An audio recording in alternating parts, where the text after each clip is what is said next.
Well, howdy there. From Amsterdam. A real hay fever attack today. Runny nose, my eyes are watering, so I'm trying to get a bit of art done there. But it's not been easy because it's about 30 degrees or more in the van. And the big news, Tommy Robinson possibly in jail. There's videos being made about corrupt or secret courts running the British establishment, which common law is the rule in Britain, but they're using the canon law, which is Vatican law in Britain. A lot of people don't know that, but that's what they do, and they actually summon you to these things. Oftentimes you get arrested, and the government's made up laws about whatever. You could be a terrorist or whatever, and it's absolutely ridiculous. The real terrorists are running the country, in effect. Yes, there are Muslim terrorists, but there are also, people who are deliberately causing this conflict because their agenda, we know their agenda. I think hundreds of people have exposed their agenda, and that's the anti-Semitic religions, to really demonize them. Christianity, obviously Islam is doing a great job in itself at the moment, and Judaism at the moment, not really hearing much about that, except that there's a lot more anti-Semitism in Europe and France as well. So you start a video, the bikes start appearing everywhere. It's just really quiet, and then I start a video. That's just the spirit of the age, the prince and power of the air, getting in, and it's the same with the governments. So a lot of people doubt that Tommy Robinson is a real man, or he's got some hidden agenda. Listen, the guy's been hospitalised, attempted murder several times.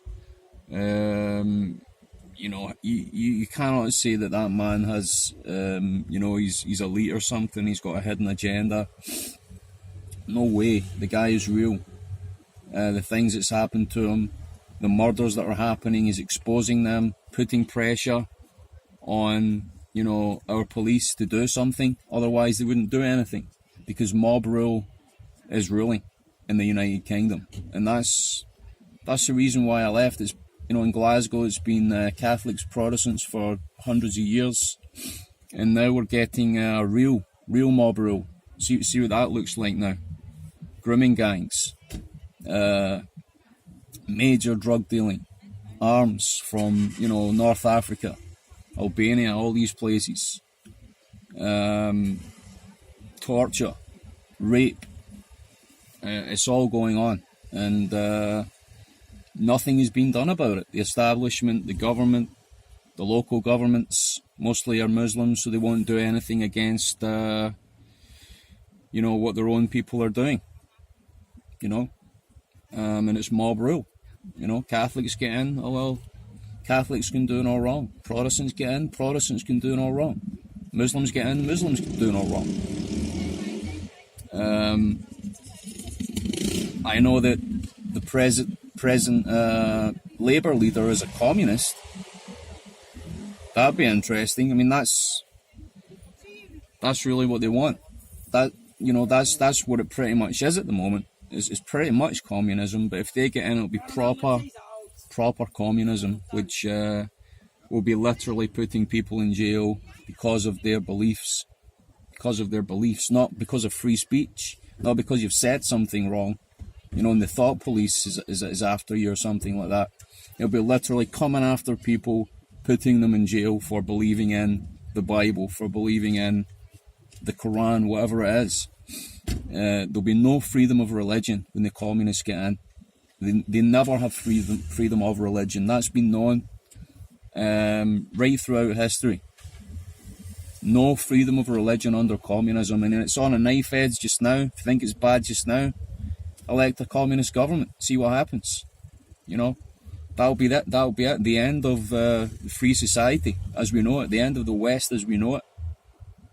And so, you know, even President Putin says, you know, he's not extreme left wing anymore.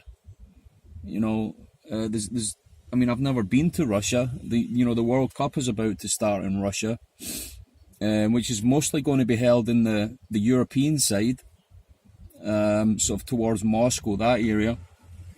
But we're going to see a World Cup now in a ex-communist nation. And see how communist it is. I think it's been an example in many moral ways. They don't allow gay marriage.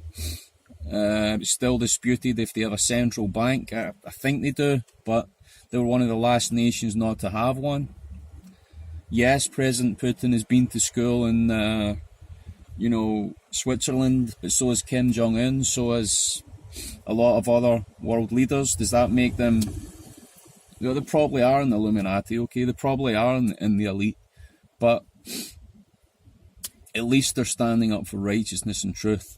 At least they're doing that. At least they're standing up for biblical morals.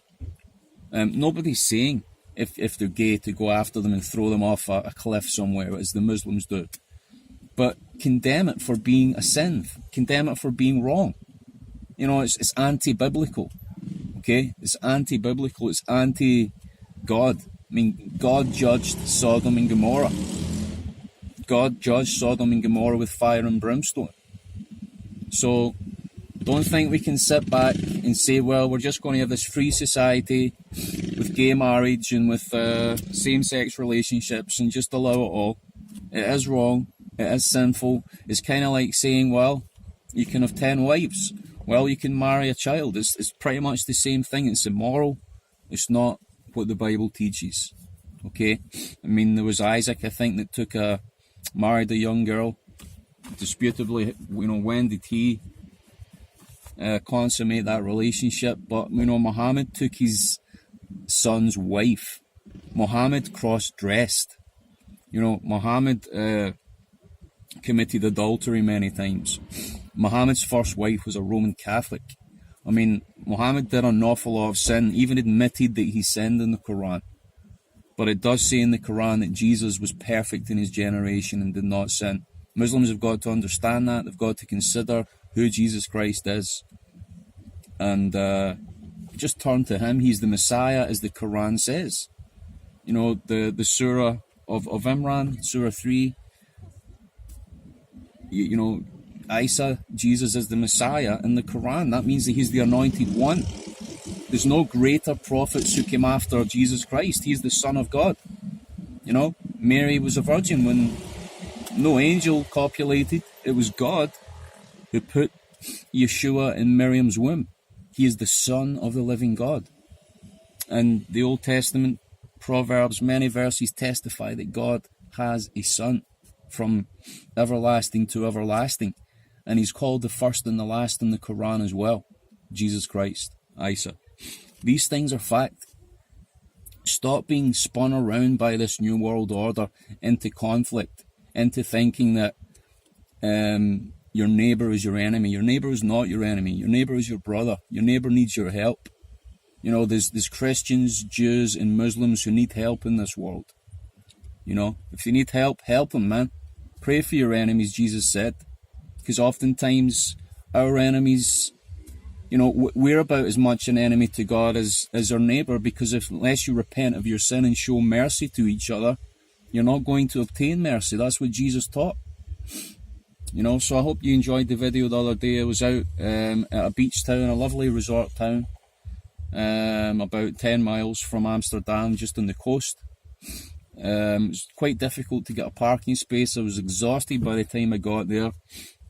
Feel really drained with this hay fever or Chemfever or whatever it is. Please pray for me.